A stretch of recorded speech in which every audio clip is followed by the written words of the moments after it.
Olá a todas e a todos, esse é o terceiro vídeo da série sobre ensino remoto. Hoje a gente vai falar sobre o ensino fundamental.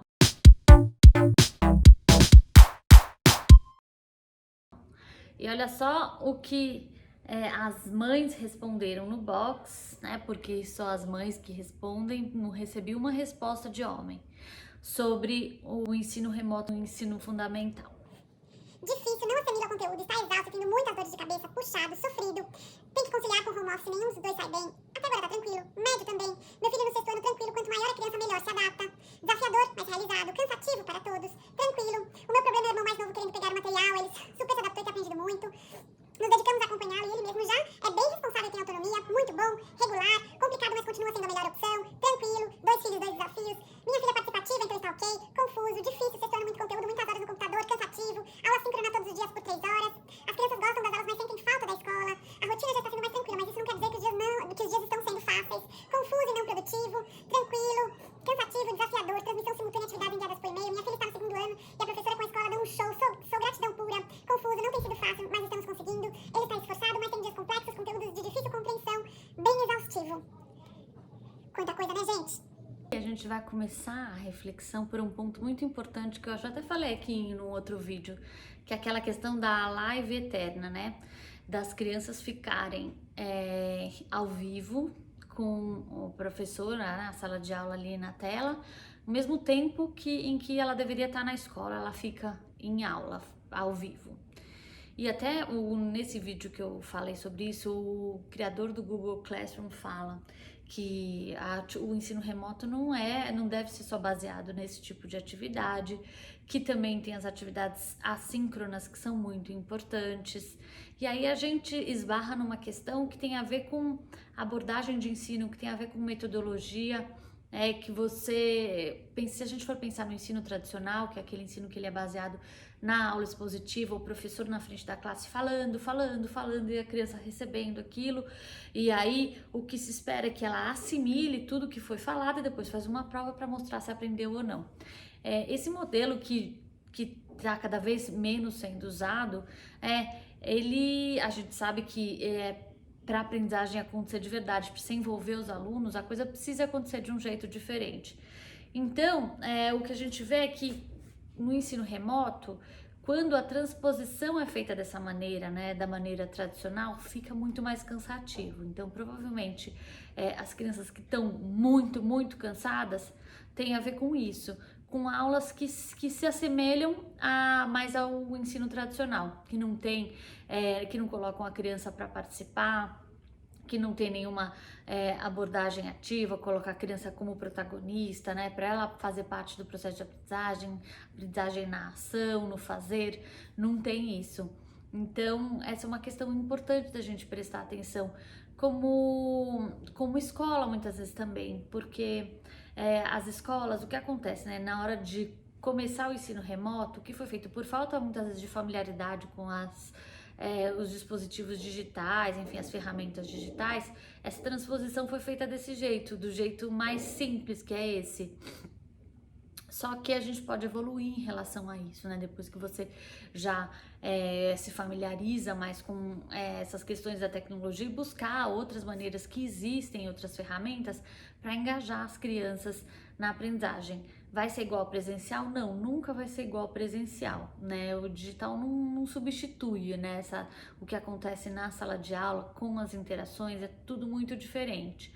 Mas existem sim ferramentas digitais que são bacanas, que são legais, são importantes e que podem ser usadas para engajar as crianças nas aulas, nas atividades e no processo de ensino-aprendizagem de cada um. Um outro ponto importante da gente pensar, o ensino fundamental ele é muito grande, começa no primeiro ano, vai até o nono ano, e então existe muita diferença, né? Uma criança dos primeiros anos do ensino fundamental precisa de muito mais ajuda, de muito mais suporte da família do que uma criança maior. Quanto mais velha for a criança, isso eu vi acontecer aqui na minha casa, mais fácil para a criança participar do ensino remoto. E dependendo do perfil da criança também, mais fácil ainda. Então, essa é uma questão importante, a gente olhar para a idade, para a gente entender que essa coisa, né, da postura de estudante é uma construção, né? A autonomia é uma construção. Então, você entender que você precisa se organizar, que você tem responsabilidade, que você pode ter um papel ativo no seu processo de aprendizagem, né? E entender o que isso significa, acontece aos poucos. Isso é uma construção, inclusive, da escola presencialmente. Só que no remoto, isso acabou ficando a cargo das famílias também, né? Porque muitas dessas coisas, dessa organização, ficou para ser feita em casa. Então, se é uma atividade que você tem que fazer, você tem que mostrar depois, você tem que tirar uma foto, ou é um arquivo que está no computador que você tem que mandar. Enfim, as crianças precisam de suporte e podem aprender aos poucos a fazer isso. Só que elas não vão aprender de uma hora para outra, tudo é processo. A aprendizagem, ele é um processo, né? Ela é um processo. A gente às vezes tem essa ideia de, eu ensinei uma vez e aí aprendeu. Não, às vezes a criança vai precisar fazer 1, 2, 3, muitas vezes até aprender. O processo de aprendizagem é assim. Para quem não está acostumado a lidar com isso, que não é professor, as mães, os pais em casa, às vezes ficam, nossa, mas não aprende. Não é isso, é porque leva um tempo mesmo, né? Para a criança conseguir fazer aquilo, não é de uma hora para outra que as coisas acontecem. Mas é isso, a gente faz e fala e mostra e vai junto e tal, uma vez, 2 vezes, 3 vezes, até que uma hora, quando você vai ver, você às vezes nem consegue ter noção de quando isso aconteceu, porque o processo aí, de repente, quando você viu, já tava desse jeito. Olha só, lembra como era antes? Que eu precisava fazer isso e agora eu não preciso mais? Por quê? É isso, né? É esse processo.